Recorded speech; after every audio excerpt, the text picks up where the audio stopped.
आपके अपने channel teacher education पर आपको स्वागत करती हूँ। आज हम लोग क्लास थ्री ईवीएस सब्जेक्ट के चैप्टर नंबर 10 आज हम लोग देखेंगे, जिसका नाम है पकाए और खाए। यानी कि आज पकाना है और खाना है। इसमें है क्या, आपको ढेर सारा ये बर्तन दिया हुआ, बर्तन देख सकते हो। ये तवा, ये क्या है, कढ़ाई है, तवा है, ये कुकर है आपका, तो ये का है, ये अब ये प्लेट हो गया। तो ये सब आपका दिया हुआ है, क्योंकि आपका चैप्टर का नाम ही क्या है, पकाए और खाए। चित्र में जिन बिंदुओं को लगे हो उसमें रंग भरो, क्या क्या भर कर आया है, यानी कि ये सब को आपको क्या है, कलर फिल करना है। उसके बाद में है आपका, तुमने चित्र में खाना पकाने के कई बर्तन ढूंढ लिए होंगे, यानी कि आप देखे होंगे। तो क्या तुम्हारे घर में इनके अलावा कुछ अन्य बर्तन का भी इस्तेमाल होता है? कौन सा? यानी इसके अलावा भी ऑब्वियस सी बात है, बहुत सारे बर्तन का होता है इस्तेमाल, उसी का यहाँ पे नाम लिखना है। उसके बाद में बर्तन किन किन चीजों से बने होते हैं, मैंने बर्तन प्लास्टिक हो जाएगा, तांबा हो जाएगा या लोहा हो जाएगा। अपने बुजुर्गों से पता करो कि पहले किस तरह के बर्तन ज्यादा काम में आते थे, वो किस चीज का के बने होते थे। यानी कि पहले अपने बुजुर्ग से पूछना है कि पहले के बर्तन सबसे ज्यादा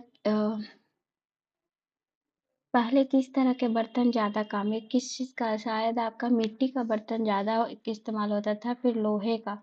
उसके बाद है हम खाना की हर चीज को तो पका कर नहीं खाते, कुछ कच्चा भी खाते। पता करो कि हम किन चीजों को कच्चा खाते हैं और किन को पकाकर, किन चीजों को कच्चा या पकाकर दोनों तरह से खाया जाता है। दी गई तालिका में भरो। कच्ची खाने वाला चीज है खीरा, पकाकर आपका सब्जी कच्ची या पक्की दोनों खा सकते हो। जैसे मूली, गाजर हो गया, गाजर का हलवा बनाते हैं, कच्चा भी खाते हैं, पका भी खाते हैं। तुमने कभी रोटी बनते देखी है? इसके लिए तुम्हें कितने काम करने पड़ते हैं। आटे को बर्तन में निकालना, उसे गूंथना, आटे के छोटे छोटे गोले बनाना, गोले को बेलना और फिर सेकना। इतने सारे काम करने के बाद रोटी थाली में आती है। अब तुम रसोई में जाकर किसी एक चित्र को पकते देखो, किसी एक चीज को पकते देखो, उसे पकाने के लिए क्या क्या किया गया है। क्रम में लिखो, चीज को नाम लिखना मत भूलना।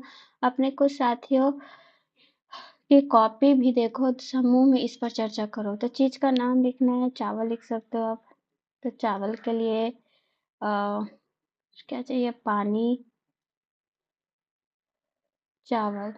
और क्या चाहिए, आप उसमें जीरा डाल सकते हो, स्टोव वगैरह। तो ये आपका बन जाएगा। ऐसे समूह में बनाना है। तुमने देखा खाने की चीजें तरह तरह से पकाई गई है। कोई सेककर सेककर रोटी सेककर, तो कोई तलकर पूड़ी, किसी को भूनते हैं तो किसी को भाप कर पकाते हैं। यानी पकाने का तरीका देखिए आपको दिया गया। यहाँ यहाँ याद करने का बात है, सेककर, तलकर, भूनकर, या भाप में पकाकर, ऐसे तरह तरह के पकाकर खाते हैं। दिए गए पकाने के तरीके के सामने दो दो चीजों के नाम लिखो जो उस तरीके से पकाई जाती है। खाली जगह में कुछ अन्य तरीके भी जोड़ो और उनके उदाहरण भी लिखो। भूनकर जो खाते हो, उबालकर आलू खा सकते हो आप, शकरकंद, तलकर पूड़ी, और कुछ भी जो भी आपका मन होगा वहां पे आप लिख लीजिएगा।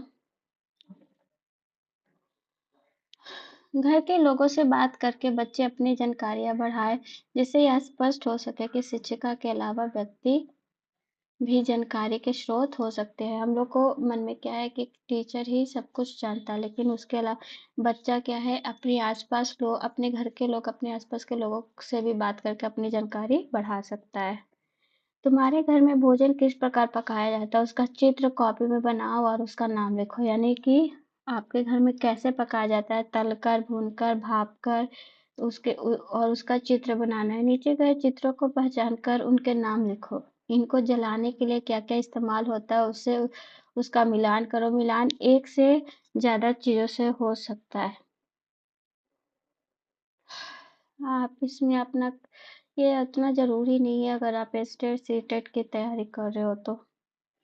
ये लकड़ी, ये कोयला, ये गैस, ये आपका हो जाएगा धूप, ये मिट्टी का तेल, और ये उपले तो होगा नहीं, ये बिजली, उपले कहाँ गया? ये उपले भी हो सकते हैं ना, उपले जिसको हम लोग उपले गाय के गोबर से जो बनते हैं। खाना पकाने के अलग-अलग तरीका, ये याद रखिएगा, याद करने वाली बात है। एक यानी खाना पकाने के लिए अलग-अलग तरीकों का इस्तेमाल किया जाता है। बच्चों के अपने अनुभव रुचिकर हो सकते हैं। घरों में प्रयोग की जाने वाले ईंधन से पर्यावरण पर पड़ने वाले प्रभाव पर भी चर्चा भी हो सकती है। यानी कि घर में जो ईंधन यूज होता है, जैसे आपका गैस है, तो इससे कोई आपका वातावरण को इफेक्ट नहीं करता है, लेकिन आप जब उपले का यूज करते हैं तो आपके पर्यावरण को बहुत इफेक्ट करता है। तो ऐसे बच्चों को बताना है कि ईंधन के यूज करने से भी पर्यावरण का नुकसान या फायदा हो सकता है। बनाएं और खाएं। साबुत मूंग को पानी में रात भर भिगो दो। भिगोने के बाद साबुत मूंग को पानी में रात भर भिगो दो। सुबह उनको गीले कपड़े में लपेटो और ढककर किसी बर्तन से रख दो। 1-2 दिन बाद खोल कर देखो, उसमें कुछ अंतर दिखता है। छोटा छोटा सा अंकुरित हो जाएगा उसमें। इसमें कुछ कटा हुआ प्याज, टमाटर, नमक, नींबू में कच्चा में मिलकर भर ऐसे। और कौन सी चीजें तुम बिना पकाए तैयार कर सकते हो, नीचे उनके नाम और तरीकों को लिखो। यानी कि आपका नाम, ये बहुत सारे ऐसे पकवान हैं, जैसे आप चना का यूज कर सकते हो, इसी तरीके से खा, नींबू की शिकंजी है। उसके बाद आप क्या कर सकते हो, इसमें आप फिल कर लेना, शरबत लिख सकते हो, जो बिना पकाए हुए शरबत, सॉरी, शरबत को पानी, नींबू को नहीं डालना होगा, ऐसे शिकंजी तैयार। याद करने वाली चीज है, बच्चों को मिलजुल कर खाने की चीजें बनाने में मजा आता है। वे अपने परिवेश के अनुसार ही कुछ चीजें बना सकते हैं। यानी कि जैसा आप इसको इन्वायरमेंट दीजिएगा, वैसा ही वो खाना बना पाएंगे। इसीलिए क्या है, बच्चे को हमेशा मिलजुल कर काम करना सिखाएं खाने की। और यहाँ पे दो वर्ड है, मिलजुल कर और अपने परिवेश के अनुसार कुछ चीजें बना सकते हैं। तो ये था आपका चैप्टर, और ये क्लास 3 का चैप्टर नंबर 10। अगर आपको वीडियो अच्छा लगा तो लाइक शेयर सब्सक्राइब कीजिएगा। Thank you and have a nice day.